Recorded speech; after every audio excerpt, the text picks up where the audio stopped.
আসসালামু আলাইকুম। ওয়ালাইকুম আসসালাম। কে তুই? ম্যাডাম আমি আপনার ড্রাইভারের ছেলে। বাবা সকাল সকাল অনেক অসুস্থ হয়ে পড়ছে তো। একটু ছুতা পাইলে বাহানার পাহাড় করে ফেলিস। এই অসুস্থ আছে তো কি হয়েছে? ডিউটিতে আসতে পারতো না? সে জানে না আজকে ডিউটি আছে, আমার মিটিং আছে। ওয়েট, আমার সম্পর্কে তোর কোনো আইডিয়া আছে? আমি কত বড় একটা কোম্পানিতে জব করি, আর তুই কি না আসছিস এরকম একটা আলখাল্লা ড্রেস, চুলের কি অবস্থা? তুই ভাব, তোকে যদি আমার সাথে এরকম মানুষজন দেখে আমার রেপুটেশনের কি হবে? আসলে ম্যাডাম হয়েছে কি, বাবা হঠাৎ করে অসুস্থ হয়ে পড়ছে তো সবকিছু। তুই, তোদের মতো ছোট লোকের মুখে এবার আই এম সরি। এই কি ভাবছিস? হ্যাঁ, এই আই এম সরি বললেই অনেক কিছু হয়ে যাবে? নিজেকে অনেক শিক্ষিত তাদের মুখে আই এম সরি মানে আসছে আই এম সরি বলতে। এই তুই ভাবলি কি করে? তুই এইভাবে আসছিস তুই আমার কাছে ডিউটি করতে? তুই আমার গাড়ি দেখ আর আমাকে দেখ, ও পর্যন্ত হাসবে, বাকি মানুষের কথা তো বাদই দিলাম, যে তোকে দেখলে আমার মান সম্মান আমার রেপুটেশন কিচ্ছু থাকবে না। একটা কথা বলি শোন, তুই চুপচাপ। May I come in sir? হ্যাঁ শিওর। করতে দিয়েছিলাম, ফাইল কি কমপ্লিট হয়েছে? জি স্যার, ওইটা তো গতকালকে কমপ্লিট করে ফেলেছে। আচ্ছা ফাইলটা দিন আমাকে। ওফ, সরি স্যার। হ্যালো, এই তুমি ফাইলটা নিয়ে জলদি উপরে চলে আসো এক্ষুনি। ম্যাম আপনার ফাইল। স্যার, এই যে ফাইল।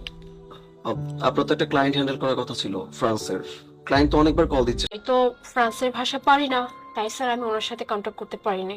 এত কিছু তো আমি জানি না, ক্লায়েন্ট হ্যান্ডেল করার কথা আমার, এই কাজটা আপনার। করতে আমি ট্রান্সলেটর কোথায় পাবো, কিভাবে অ্যারেঞ্জ করবো, আমি কিছুই বুঝতেছি না।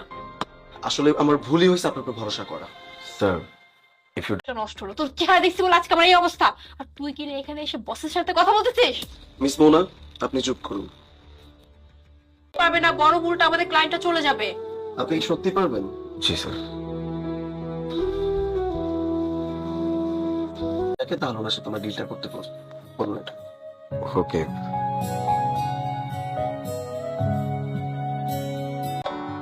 আচ্ছা একটা কথা বলুন তো, আসলে আপনি ফ্রেঞ্চ ল্যাঙ্গুয়েজটা কিভাবে শিখলেন? অ্যাকচুয়ালি স্যার আমি টুরিস্ট গাইড ছিলাম, মানে আমি ফ্রেঞ্চ ভাষাটা খুব ভালোভাবে জানি। শুধু এটা না, আরো বেশ কিছু ভাষা আমি খুব ভালো করেই জানি।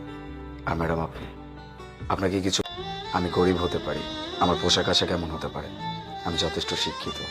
আমি আপনাকে কিছু বলি নাই, কারণ আমি আপনাকে রেসপেক্ট। আপনি এডুকেটেড একটা পারসন। অনেক জায়গায় ট্রাই করছি, ইভেন আপনার এই কোম্পানিতেও আমি ট্রাই করছি, বাট কিচ্ছু হয় নাই। তাতে আমার কোনো আফসোস নাই। একজন এমপ্লয়ি হয়ে ওর সাথে এরকম খারাপ ব্যবহার করতে। Sir I am sorry. Sorry বলার কিছু নাই এখানে। ও হতে পারে দারোয়ানের ছেলে, তবে সেও তো একটা মানুষ।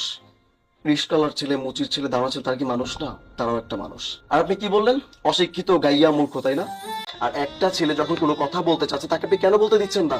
কারণ সে অশিক্ষিত, মূর্খ, গাইয়া। এই জন্য আপনি যদি নাই শুনেন তার কথা, আপনি কিভাবে বুঝবেন সে? ওর গেট আপ সবকিছু নিয়ে আমি ওকে অনেক কথা শুনিয়েছি, আমি সত্যি ওকে অনেক মিসজাজ করে ফেলেছি। স্যার আই এম সরি, আমি আর এমনটা কখনো। আজকের পর থেকে আমি যদি দেখছি যে কারোর সাথে এরকম খারাপ ব্যবহার করছেন, কাউকে এত কুইকলি জাজ করতেছেন, তাহলে মনে রাখবেন এই কোম্পানিতে আপনার কোনো জায়গা হবে না। আমি